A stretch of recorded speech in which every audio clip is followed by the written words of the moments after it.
Bueno, ¿ahí ya pueden ver la presentación todos? Sí, profe. Sí, ok, bueno, listo, chicos. Entonces, buenos días a todos. Hoy vamos a trabajar la primera sesión de taller de pensamiento en la asignatura de física con grado 11. Entonces, nuestra agenda, al igual que en la parte de física, la idea es tratar de resumir la temática. Vamos a hacer como una especie de mapa conceptual en donde lo que buscamos es recordar y seleccionar los temas principales. Recordemos que la idea de esta actividad no solo es que yo vaya escribiendo, sino que ustedes van aportando y pues entre todos vamos realizando la estructuración de esa síntesis. Luego, los aportes y dudas. Cabe recalcar pues que acá vamos a tener en cuenta los puntos positivos para los que realicen sus aportes y al igual, este también es un espacio para responder cualquier duda del taller o de lo que se haya mirado en el transcurso del primer corte. Y finalmente los ejemplos. Recuerden, esto es importante, siempre lo va a recalcar, tener a la mano el taller de afianzamiento, el libro, que también nos va a servir mucho para toda la cuestión de las fórmulas, recordar también cuáles son las unidades en cada uno de los temas que vamos a ver. Hay un simulador, que si alcanzamos lo vemos hoy, si no en una próxima clase, y los elementos de clase. Es importante también anotar, pues, las cosas que son relevantes. Entonces, en este momento les voy a compartir, tengo un problema ya aquí, les voy a compartir, voy a escribir a través, ahí ustedes pueden mirar una hoja blanca, totalmente blanca. Sí. ¿Sí? Listo, entonces vamos a ver.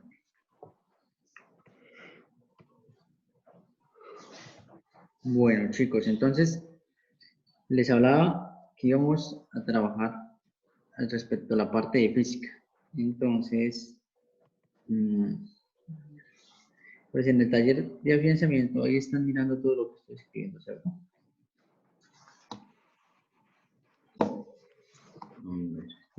Sí, señor.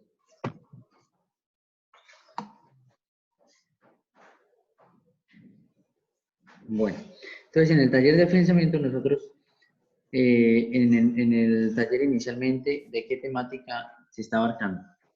Los escucho. ¿Qué temática? Armónico simple. Listo, movimiento armónico simple, que nosotros lo denotamos como MAS.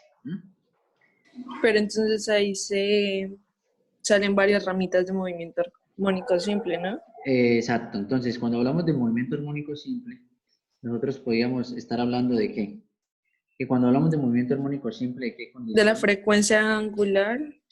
Hablamos de la frecuencia, ¿de qué más hablamos? De la posición. Del periodo, también. sí, del periodo, de la posición, de la velocidad, De la aceleración. ¿cierto? ¿Qué más podríamos estar trabajando ahí? La constante del resorte. Exacto, o sea, la K, es La esta K fuerza es restaurada. específicamente para cuando Restauradora. hablamos del resorte, ¿cierto? Y dentro de eso, exacto, ahí entra en juego la fuerza restauradora. De por sí recordemos que esa K es igual a ¿qué? A la relación de una X. fuerza sobre X, ¿cierto? Fuerza sobre X. ¿Sí? Y esa fuerza, ¿cuál es? La fuerza que acaba de comentar nuestra compañera Vázquez, que es la fuerza restauradora, ¿sí? O sea, es esa fuerza que permite que nuevamente el objeto, en este caso esta cajita que está unida al resorte, vuelva a su posición inicial. Por eso lo llamamos restaurador. Aquí, ¿y esa X qué es? ¿Qué es, chicos? Ya sabemos que Como esto la es elongación. la fuerza restauradora. Y exacto, esa es la elongación. Elongación. A ver, entonces empecemos aquí a realizar unas pequeñas preguntas. Por ejemplo, Paloma, cuéntenos, ¿cuál es la diferencia entre elongación y amplitud? Vamos a aprovechar de una vez que nombraron la elongación para recordar eso. Amplitud Amplitud versus elongación. ¿Cuál es la diferencia? Entre elongación y qué, profesor. Y amplitud.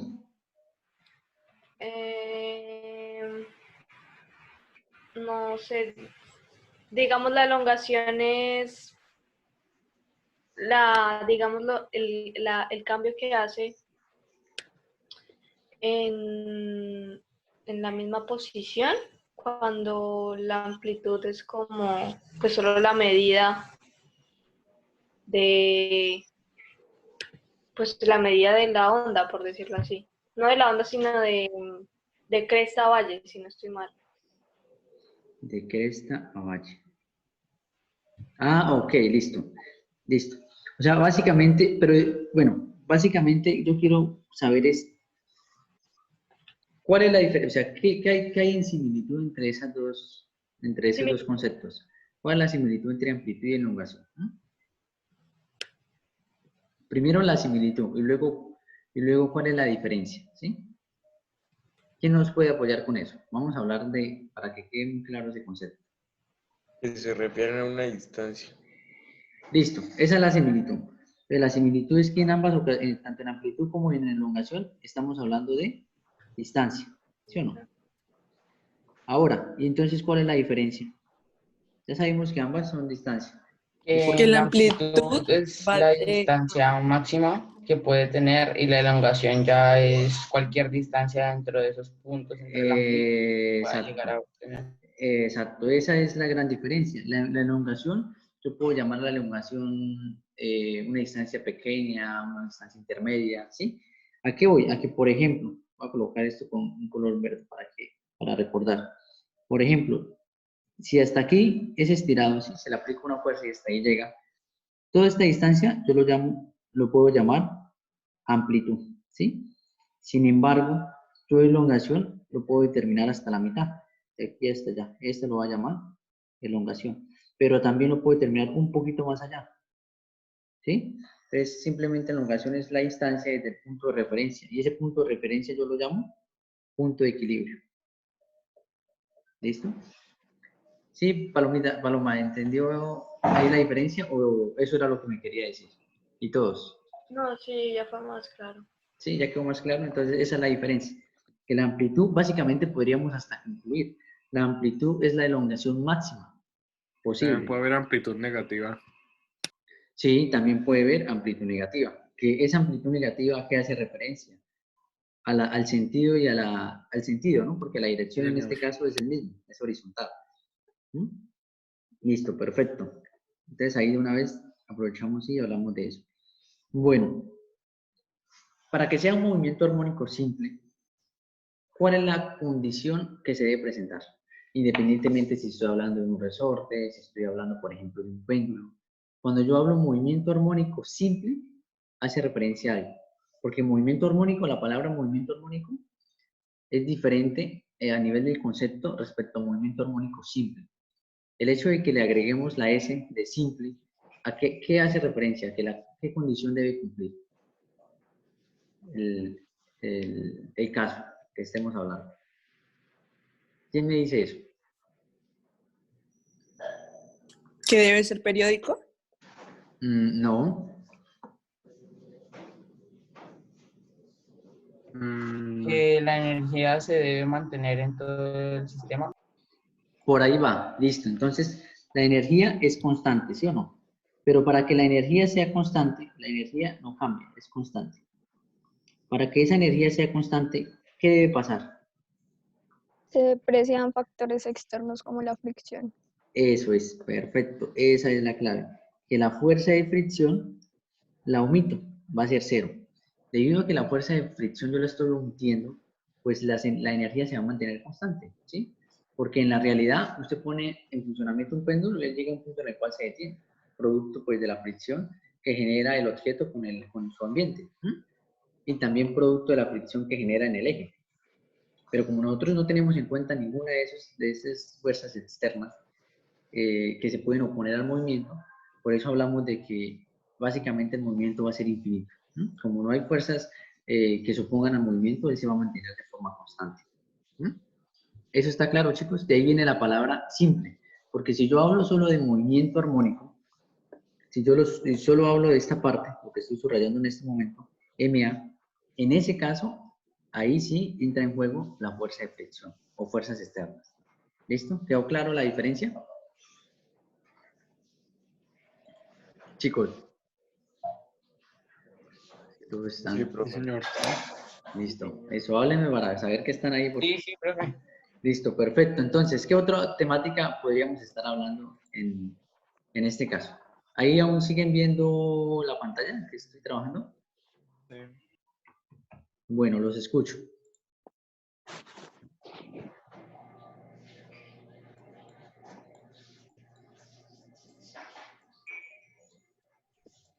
Sí, bueno. El péndulo simple, no sé. El- Hay algo que se llama, y que entra en juego lo que ya miramos, pero quería que lo nombrara, y es la ley de Hooke, ¿sí?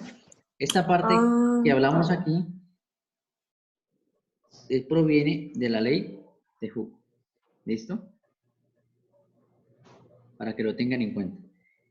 Y aparte hay algo muy importante que nosotros miramos en clase, que fue un video de un puente, ¿recuerdan? El video de un puente que nosotros estuvimos visualizando en clase. ¿Eso cómo lo llamo? ¿Ahí qué temática estábamos mirando? ¿O no recuerdan el video? No, la verdad es que no. Ahí les estoy escribiendo. No, yo me acuerdo del video, pero no me acuerdo de qué temática era.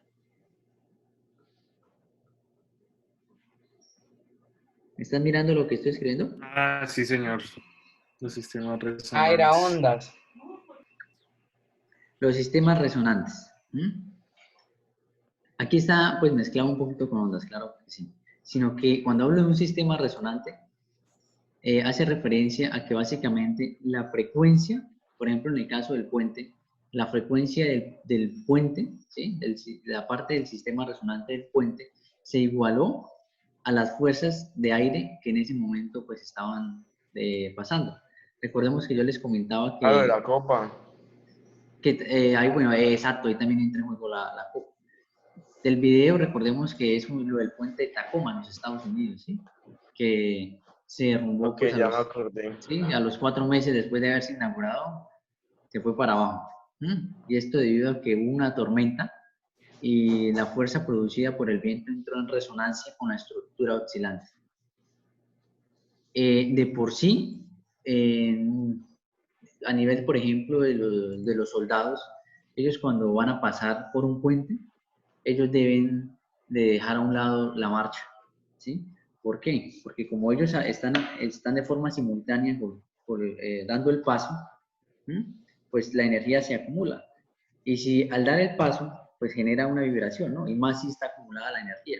Y si esa vibración se llega a igualar al sistema resonante del puente, pueden pues causar que el puente se empiece a mover. Obviamente, pues no es bueno.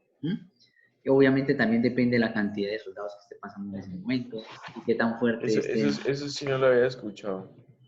Sí, eso hace parte de todo lo que tiene que ver con los sistemas resonantes.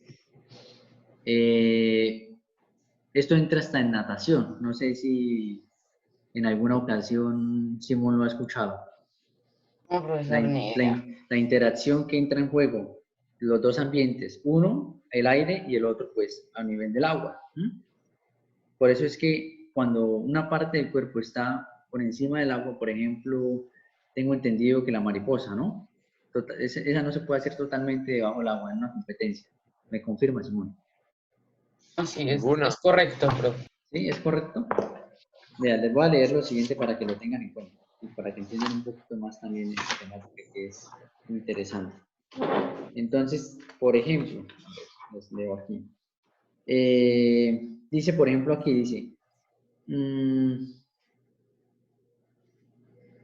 dice acá, dice, por otra parte, todos los objetos que se desplazan en el agua, desde los barcos hasta los nadadores, tienen que vencer fuerzas de arrastre debido a la densidad y a la viscosidad del agua.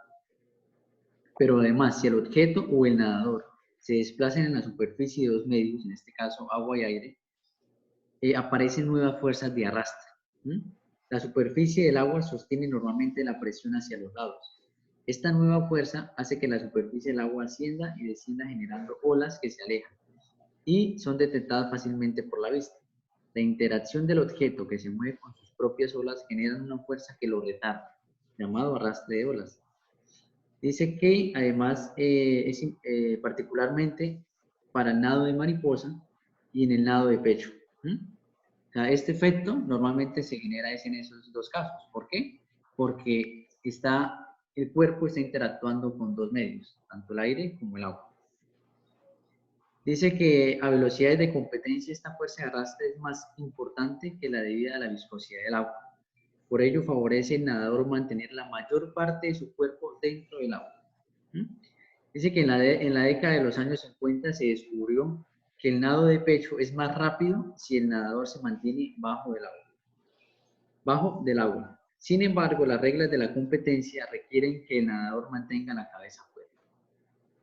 ¿Me confirma, Simón, si estamos en lo correcto? ¿Sí o no? ¿Cómo se mantienen esas normatividades? Está en todo lo correcto. Es que esos dos estilos son en los que uno tiene que sacar el cuerpo, específicamente. En los otros dos, digamos que es la mitad de la cabeza, entonces está, entre comillas, rompiendo el agua. Sin embargo, en esos dos estilos se tienen que hacer las transiciones de agua-aire constantemente. Exacto. Entonces, ese es otro caso de sistemas resonantes. Bueno, y aquí hay algo muy importante. Se los voy a escribir y me van a dar la razón. Entonces, ¿qué es la energía?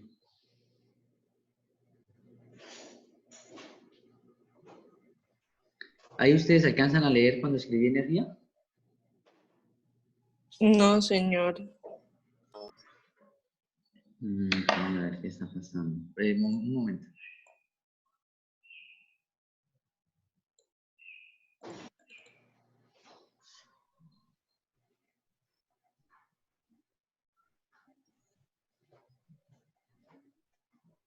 ¿Ahí se está manteniendo constante la hoja o se ve que está en movimiento?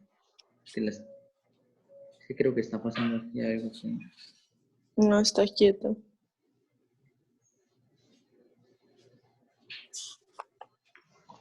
A ver, espera a ver qué está pasando. Esto ya es cuestión aquí.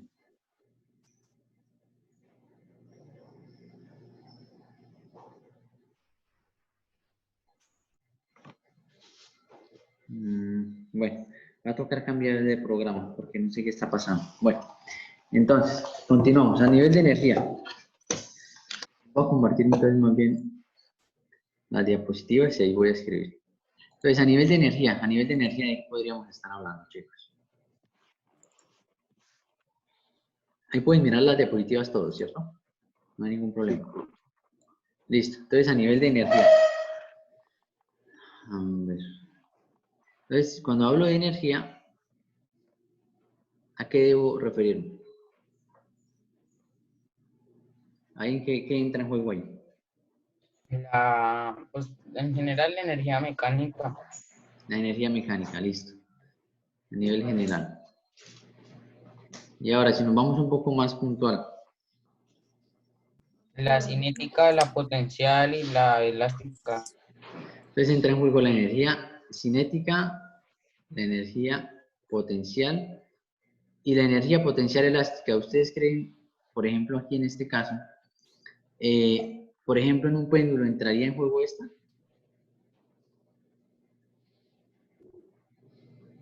No, más como Tal en vez. una onda, ¿no? En la energía potencial elástica es cuando un cuerpo se deforma, por así decirlo, ¿sí? Pero al deformarse, él mantiene la energía. Entonces, por ejemplo, yo les hablaba de la flecha o de una cauchera. Uno puede deformar ese cuerpo, se lo puede estirar, pero al soltarlo, él libera esa energía que le suministré. Si un cuerpo al generarle una fuerza, totalmente se genera una fractura, por ejemplo, pues esa energía ya se gastó, ¿sí? Ya se perdió en la fractura. Más que se perdió, ya se utilizó. Y no se almacenó. Entonces, cuando hablemos de energía potencial elástica es porque se está almacenando la energía al deformar un cuerpo. siempre les recuerdo de que, por ejemplo, a nivel de una flecha, del arco, para que lo tengan en cuenta, no se olviden. Listo. Y si hablamos de la energía, les voy a compartir acá este mapa. A ver, les voy a compartir este mapa, el cual vamos a ir detallando poco a poco. A ver, ahí ustedes pueden ver el mapa a nivel de oscilaciones. Chicos.